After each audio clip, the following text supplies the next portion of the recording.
ನಾನು ನೆನ್ನೆ ವಿಡಿಯೋದಲ್ಲಿ ಹೇಳಿದೆ ಪವನ್ ಶರಾವತ್ ಅವ್ರ ಮೇಲೆ ಕೋಚ್‌ಗೆ ಕೋಪ ಐತೆ ಅಂತ ಬೆಂಗಳೂರು ಬುಲ್ಸ್ ಕೋಚ್‌ಗೆ. ಇದ್ರ ಬಗ್ಗೆ ಕೇಳಿದಾಗ ಎಲ್ರೂ ಕೂಡ ಏನಕ್ಕೆ ಕೋಚ್‌ಗೆ ಕೋಪ ಐತೆ ಅಂತ ಕೇಳ್ತಾ ಇದ್ರಿ. ಅದಕ್ಕೋಸ್ಕರ ಈ ವಿಡಿಯೋನ ಮಾಡಿದ್ದೀನಿ. ಅದಕ್ಕೂ ಮುಂಚೆ ಯಾರು ನನ್ನ ಚಾನಲ್ ಸಬ್ಸ್ಕ್ರೈಬ್ ಮಾಡಿಕ್ಕಿಲ್ಲ ಪಟ್ ಪಟ್ ಅಂತ ಸಬ್ಸ್ಕ್ರೈಬ್ ಮಾಡ್ಕೊಳ್ಳಿ. ಹಾಗೆ ವಿಡಿಯೋ ಇಷ್ಟ ಲೈಕ್ ಮಾಡಿ, ವಿಡಿಯೋನ ನಿಮ್ಮ ಎಲ್ಲ ಫ್ರೆಂಡ್ಸ್ ಕೂಡ ಶೇರ್ ಮಾಡಿ. ಬನ್ನಿ ಏನಕ್ಕೆ ಕೋಚ್‌ಗೆ ಪವನ್ ಶರಾವತ್ ಮೇಲೆ ಕೋಪ ಅಂತ ನೋಡೋಣ. ಇದು ಪವನ್ ಶರಾವತ್ ಮೇಲೆ ಅಂತ ಕೋಚ್ ಎಲ್ಲೂ ಕೂಡ ಹೇಳಿಲ್ಲ ಅಫಿಷಿಯಲ್ ಆಗಿ.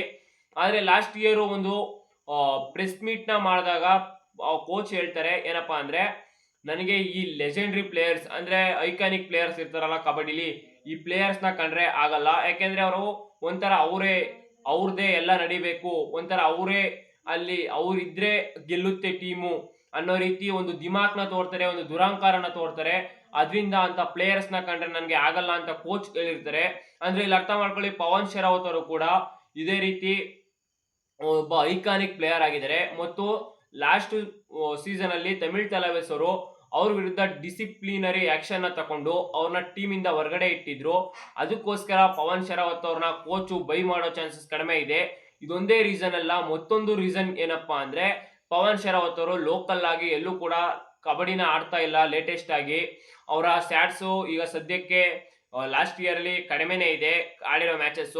ಅದರಿಂದ ಅವರ ಫಿಟ್ನೆಸ್ ಯಾವ ರೀತಿ ಇದೆ, ಅವರ ಮೆಂಟಾಲಿಟಿ ಯಾವ ರೀತಿ ಇದೆ, ಅವ್ರ ಗೇಮ್ ಅಪ್ರೋಚ್ ಯಾವ ರೀತಿ ಇದೆ ಅನ್ನೋದ್ರ ಬಗ್ಗೆ ಎಲ್ರಿಗೂ ಕೂಡ ಗೊಂದಲ ಇದೆ. ಅದರಿಂದ ಬೆಂಗಳೂರು ಬುಲ್ಸ್ ಮಾತ್ರ ಅಲ್ಲ, ಬೇರೆ ತಂಡಗಳು ಕೂಡ ಪವನ್ ಶರಾವತ್ ಅವರನ್ನ ತಗೊಳಕ್ಕೂ ಮುಂಚೆ 100 ಬಾರಿ ಯೋಚನೆ ಮಾಡುತ್ತೆ.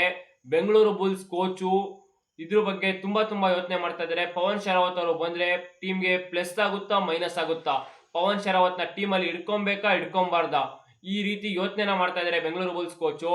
ಮತ್ತು ಟೀಮ್ ಅಲ್ಲಿ ಆಲ್ಮೋಸ್ಟ್ ಈ ಸಲ ಎಲ್ಲರನ್ನು ಕೂಡ ರಿಲೀಸ್ ಮಾಡಿ ಒಂದು 7-8 ಜನನ ಮಾತ್ರ ಉಳಿಸ್ಕೊಂಡು ಒಂದು ಹೊಸ ಟೀಮ್ ನ ಕಟ್ಟಬೇಕು ಅಂತ ಕೋಚ್ ರೆಡಿ ಆಗಿದ್ದಾರೆ. ಇಲ್ಲಿ ಹೊಸ ಟೀಮ್ಗೆ ಪವನ್ ಶರಾವತ್ ಅವ್ರನ್ನ ತಂದ್ರೆ ಹೆಲ್ಪ್ ಆಗುತ್ತಾ, ಅಥವಾ ಬೇರೆ ಯಾರಾದ್ರೂ ಐಕಾನಿಕ್ ಪ್ಲೇಯರ್ ನ ತಂದು ಅವ್ರನ್ನ ಆಡ್ಸಿದ್ರೆ ಟೀಮ್ ಗೆಲ್ಲುತ್ತಾ ಅನ್ನೋದ್ರ ಬಗ್ಗೆ ಕೋಚ್ಗೆ ಬಹಳ ಗೊಂದಲಗಳಿರೋದ್ರಿಂದ ಪವನ್ ಶರಾವತ್ ಅವ್ರನ್ನ ಬೈ ಮಾಡೋ ಚಾನ್ಸಸ್ ಕಡಿಮೆ ಇದೆ. ಮತ್ತು ಅವರ ಪರ್ಫಾರ್ಮೆನ್ಸ್ ಕೂಡ ಇವಾಗ ಡೌನ್ ಫಾಲ್ ಆಗಿರುತ್ತೆ. ಯಾಕೆಂದ್ರೆ ಅವ್ರು ಬಂದ ತಕ್ಷಣ ಮೊದಲನೇ ಮ್ಯಾಚ್ ಇಂದಲೇ ಗೆಲ್ಲಿಸ್ತಾರೆ ಟೀಮ್ ನ ಅಂತ ಹೇಳಕ್ಕಾಗಲ್ಲ. ಈಗ ಪಿ ಕೆ ಅಲ್ಲಿ ಯಾವ ರೀತಿ ಆಗಿದೆ ಅಂದ್ರೆ, ನೀವು ಪ್ಲೇ ಆಫ್ ಗೆ ಕ್ವಾಲಿಫೈ ಆಗಬೇಕು, ಅದು ಟಾಪ್ 2 ಗೆ ಪ್ಲೇ ಆಫ್ ಅಲ್ಲಿ ಬರಲೇಬೇಕು ಅಂದ್ರೆ ನೀವು ಕಂಟಿನ್ಯೂಸ್ ವಿಕ್ಟ್ರಿನ ಹೊಡ್ಕೊಂಡು ಹೋಗ್ಬೇಕು ಗುರು. 22 ಮ್ಯಾಚ್ ನಡೀತು ಅಂದ್ರೆ 22 ಮ್ಯಾಚ್ ಅಲ್ಲೂ ಕೂಡ ನೀವು ಕಂಟಿನ್ಯೂಸ್ ವಿಕ್ಟ್ರಿನ ಹೊಡ್ಕೊಂಡು ಹೋದ್ರಿ ಅಂದ್ರೆ ನೀವು ಗೆಲ್ಲೋ ಚಾನ್ಸಸ್ ಇದೆ. ಇಲ್ಲ ಅಂದ್ರೆ ಪಿ ಕೆ ಅಲ್ಲಿ ಟಾಪ್ 2 ಗೆ ಬರಕ್ಕೆ ಚಾನ್ಸ್ ಆಗಲ್ಲ, ಆ ರೀತಿಯಾಗಿ ಹೋಗಿದೆ. ಅದರಿಂದಾಗಿ ಇದ್ರ ಬಗ್ಗೆ ಕೋಚು ಗಂಭೀರವಾಗಿ ಯೋಚನೆ ಮಾಡಿಕೊಂಡು ಪವನ್ ಶರಾವತ್ ಅವ್ರನ್ನ ತಕೊಂಬೇಕೋ ಬೇಡವೋ ಅಂತ ಯೋಚನೆ ಮಾಡ್ತಾ ಇದ್ದಾರೆ. ಪವನ್ ಶರಾವತ್ ನಮ್ಮ ಟೀಮ್ಗೆ ಬೇಕೋ ಬೇಡವೋ ಅಂತ ನೀವು ಕಮೆಂಟ್ ಮಾಡಿ. ಅದೇ ರೀತಿ ನನ್ನ ಚಾನಲ್ ಸಬ್ಸ್ಕ್ರೈಬ್ ಮಾಡ್ಕೊಳ್ಳಿ. Thank you guys.